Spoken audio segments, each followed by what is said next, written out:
Hello everybody and welcome back to another amazing episode of Work in Progress with myself, Lena Shipwata, your Queen of Hearts. I really want to thank each and every one of you for coming back every single week to watch our lovely podcast, and also for our guests for making time out of their very busy schedule to join us. Speaking of guests, I am joined by somebody who I was introduced to a very long time ago as Tate Buti's manager, but over the years became an absolute powerhouse business owner. She is an MC presenter. She is just like an all-around media mogul at this point. Please help me welcome on our beautiful couch, Miss Ro. Thank you. Virtual claps. Thank you. Thank you so much for having me, Lena. How are you doing? I'm well. How are you doing? I'm good. How's 2026 so far? I must say busy, but very much exciting. Very much exciting. I know, especially for us in entertainment, work usually starts around this time only. Like the first maybe month is very quiet for us, but now like everything is in motion. How's that been so far? Like, I'm sure you were on a vacation for a very long time and now you have to continue back into motion. Well, I must say work didn't really, for this year specifically, work started earlier. I think with the government now prioritizing the creative industry, it has given a boost to most of us, especially those that are doing marketing or in TV presenting mainly and emceeing. A lot of corporate gigs actually opened up very early. Yeah. Okay, for anybody obviously seeing you for the very first time, tell them a little bit about your background. How did you end up where you are today? You're quite a go-getter. Everybody knows that about you. But who was young little Miss Rousa Shikoha? All right, I'm Rousa Shikoha, born in Enana, so in the far north, and then moved to Windhoek for my primary school, but due to life circumstances, I then moved to Grootfontein, where it was a small military town. So growing up there, I never for once thought, okay, maybe I'm going to be a media personality or maybe entertainment or anything to do with public relations would be my core. Yeah. And then fast forward, I moved to Windhoek for my studies for varsity. My first degree was in environmental tourism and events management. And then Tate Buti discovered me. So my life took a turning point where at first it's just studio sessions. Let's go to my studio sessions. Let's do this. Let's do that. And I fell in love with the whole aspect where then I started to say, okay, how do we commercialize what he's currently doing? That is where Kufindi Consultants was born. Okay. First, to just say, how do we commercialize this one man's dream that believed in us? How do we do that? And then later on, we realized that a lot of companies then also need marketing, not just to say this is the services we offer, but brand development has been what made us then discover or launch Kufindi Consultants. Yeah. Okay. Kufindi Consultants, if I'm not mistaken, started with 2 women. Yes. Yes. Powers. You know what? Any business that has women in it, I'm team and I'm pro woman. How is that navigating the market with? I don't know if you call her your sister. She is actually your sister? She is actually my sister. Navigating the market with your sister. Okay. Deshi and I are biological sisters. Okay. So at the time, everybody was studying. She just recently had moved back from South Africa. And she was then in a job market. At the time, I think she worked for Magnet Bureau de Change. And through it all, one day we went to the village. Being village champions, we went back to the village, sitting around the fire, and my mom was like, you know, you guys are so good at what you do individually. What if you paid up? And then that was born. And in all honesty, being female in a male-dominated sector, it is difficult. Especially that when you walk in a boardroom and it's full of men and you need to do a presentation, they kind of have this mindset that is it what women really can do? But if I say now with the theme of independence with 35 years and beyond for Namibia, we notice that a lot of women are now going into key positions. So I think the young ones that are coming up with different brands or companies that they are launching, it kind of was difficult in the past, but now a lot of people are actually becoming open-minded, and with the internet it has changed a lot of things on how people perceive what women can do. So I would like to say then, in that instance, you ran, so a lot of us that are studying in the market can walk. So thank you for that. Let's get into your emceeing. When did this start, presenting stuff? I just saw you were always sending me your posters about it, and I'm like, you know what, this is like marketing. This is like top tier marketing, because you just send it, I guess, to your broadcast list, and anytime somebody needs to book you, your details are on that poster and stuff like that. But you send it out like frequently, and I think that's a very beautiful thing. But where did the emceeing and the presenting start? Okay, with the emceeing role, I started back in 2018. Okay. So with that, it's mainly a lot of family functions. I always had the opportunity to be the one leading the room. It's not just about reading a program, it's captivating your audience. And I then thought to myself, why can't I turn this into a business? Because everything else that we do with youth unemployment, we can't really just sit back and relax and wait for that key job to come up. So after that, I then opted to say, you know, as young Namibians or believers in what you do, you need to broadcast to your small circle, because if you don't start somewhere, nobody would actually capture you. I didn't think I would be now hosting corporate or government events, but it really is within your direct circle in terms of broadcasting your whatever business you do. And this just helps keep consistency, because then if you're not consistent in what you do, nobody from a distance will notice you. 100%. So the sharing, my broadcast list now, at least once or twice a week, I would definitely post that, be it an event I'm working on, be it my emceeing, be it a little achievement. I celebrate that, and the moment you have that celebration, then everybody around you can definitely also look at, okay, you celebrate every little win.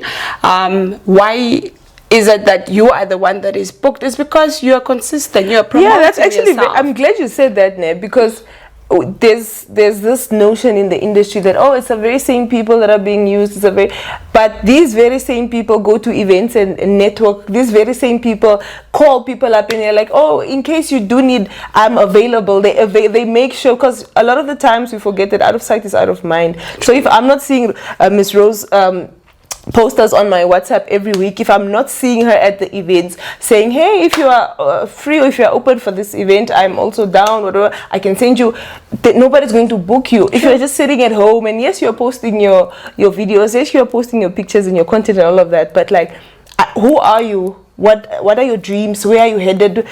Do we align? Our brands aligning? All of these things, and I think that conversation is a very tricky one, because people have different views about it. But I'm glad you mentioned that.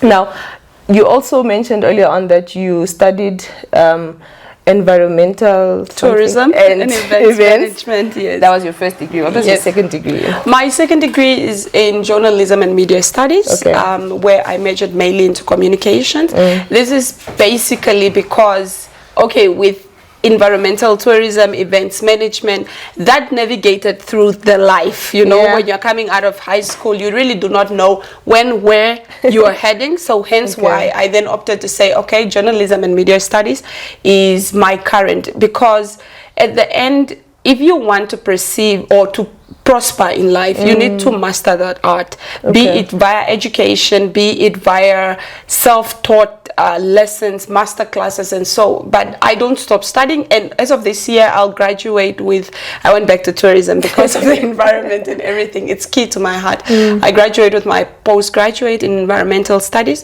So I try and educate myself every now and then. So then you would obviously then advise a lot of, I like to speak on young women because that's what I'm educated in, that they should take their education seriously. Yes. And even if they are not per se using it to apply into the job markets and stuff, even if they're starting a business, it's important to just have those credentials in your back.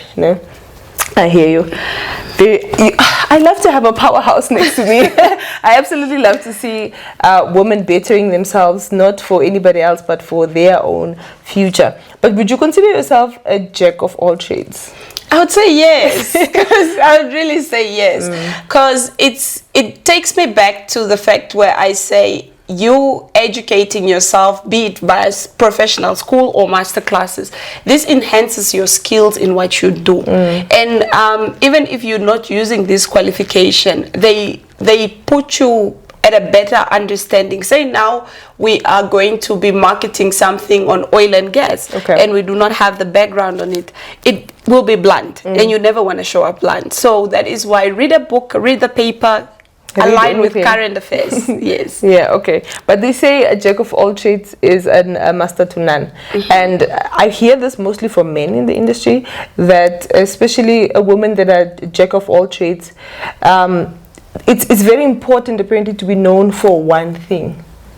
Would you agree? No. No. No. I wouldn't. Because if you look at that saying, it might have some truth in it if you do not master the art.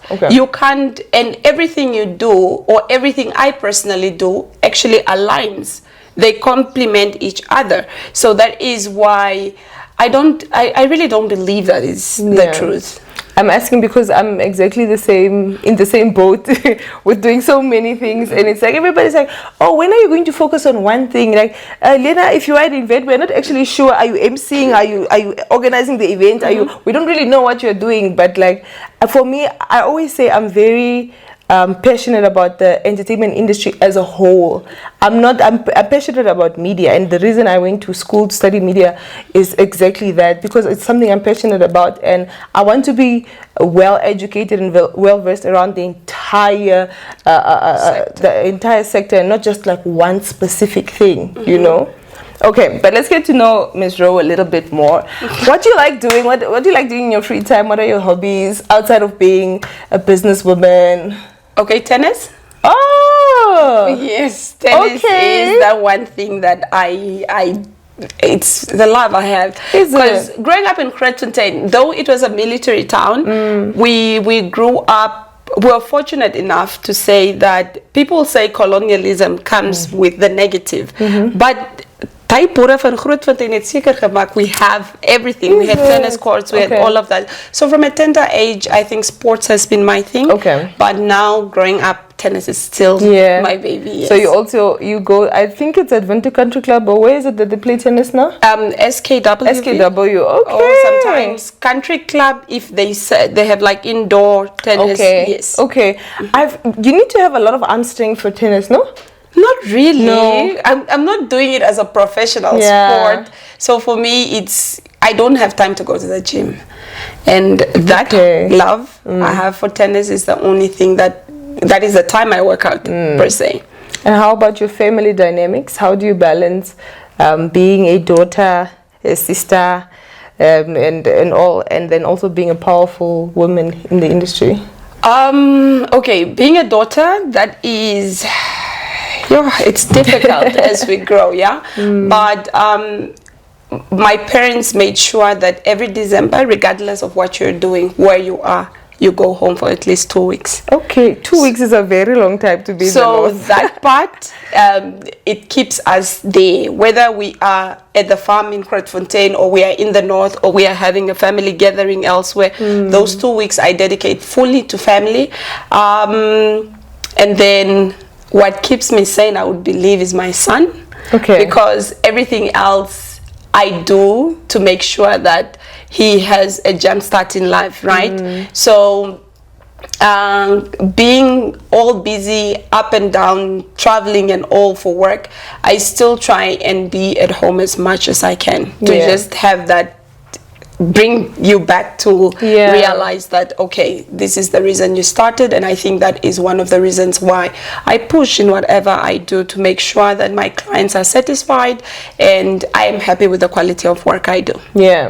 You know, being now in my very early 30s, And a big conversation that I have with people is, oh, when are you having children? Oh, you know that once you have a child, you push even harder. Is that true? Is that like something? I'm not asking because I want to go have a child now so I can push harder and make more money. No, I just don't. And obviously, I'm not a mother, so I don't understand where it's coming from or where people are coming from. But like, was that true for you?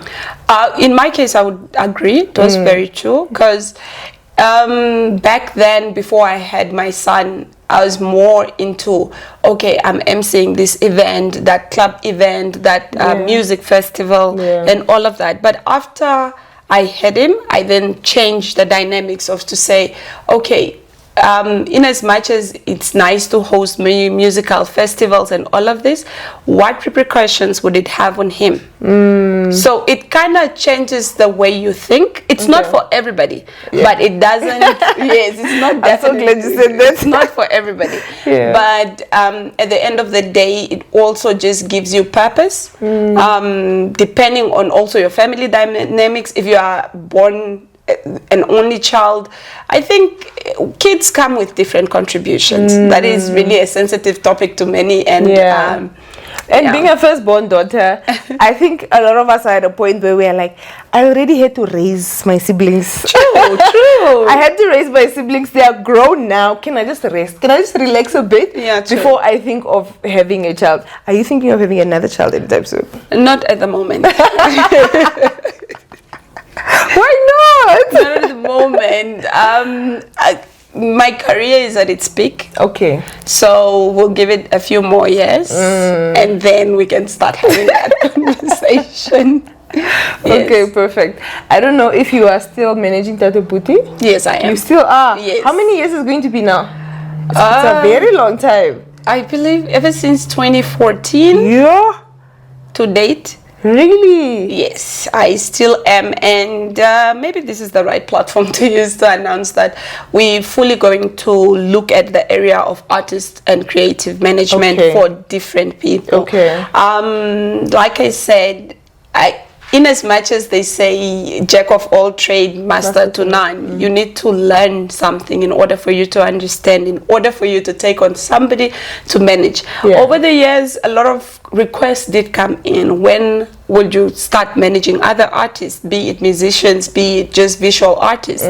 And with us, it was a matter of, I need to understand this, studying the industry. And now, sometime in a few months, we'll launch that would be managing other artists, be it musicians and so forth, and they would have the privilege to have mentorship from Tate Buti. Okay, but are you solely focusing on like the music side of things? Like, what about us creators? What about us influencers and you know, everything? So It's if I am like, you know what, girl, I'm tired of doing this by myself. Yes. And why we kind of are launching that is because as creatives, or the creative industry is interlinked. So if you are doing a commercial as an influencer and you need an artist, for example, to be there to just have that collaborative platform where companies don't have to find the content creator, the influencer, the artist to come up. You guys come with everything. We come with everything. The entire package. That's actually very beautiful because we don't really have, I don't even want to say we don't have many. We don't have any business maybe that is running something in that line. So that is very like a niche market for you guys. And obviously for all the corporates and different brands, they are now going to leech onto you guys because of that. But now I think the only struggle for you guys will be blending and making everybody a family and making everybody understand the vision and stuff like that. But I wanted to ask, do you guys have like a certain number of people that you are taking on? Because I think especially starting up, gravitating towards a large group is going to be a lot of work for you. Okay, we would use the same approach as that we use for Kofindi Consultants, and why it's flourishing is because we identify if this artist is in this genre, we stick to that one. If this one is in a content creator, for example, for that that period, we'll stick to that one per category in order for us to make sure that they do not feel neglected, and to just make sure that if we are pushing that person's brand, it's not competition within themselves or within the group that would be. And we will in as much as we say we don't want to say we would hitch hunt, but we will identify a few that we would want to work with, and then see how that goes. That's great, actually. Like, I'm glad you said that, because let me be honest, us in the creative industry now, we are divas. So if you are giving too much attention to somebody else that does exactly what I do, it's like, why am I on board anyways? Yes, you know? true. Yeah. So and also just for brand affiliation, you would not want to have your team, but you have so many content creators or so many artists in one genre. You want to diversify it also to make it more marketable for the general public. I just really want to say, because of the past in our industry has had a bad rep when it comes to like managers, when it comes to agencies and stuff, ripping people off. A lot of creatives just feeling like, you know what, I actually don't want to do this anymore because I've done it with an agency that I felt was going to take me places and going to make me more money and stuff, just for them to basically rip me off and stuff like that. I trust in you guys, and I believe you guys will not be one of those people that will do that. And because of obviously your experience in terms of managing, I think it's going to be a great road for you guys, and I'm really excited. I'm excited too. Thank you. And what other plans do you have for 2026? What is it looking like? Major events. We are going to be working on some major events that I can't disclose at the moment because of the different partners that are involved, but we excited for 2026, and and also just personally, what other personal journey are you on that you're just excited to tackle in 2026? I think I will not answer that for now.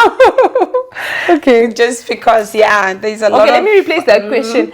What do you think, this is a question we like asking on the show here. What do you think or what are you sure about that is your purpose?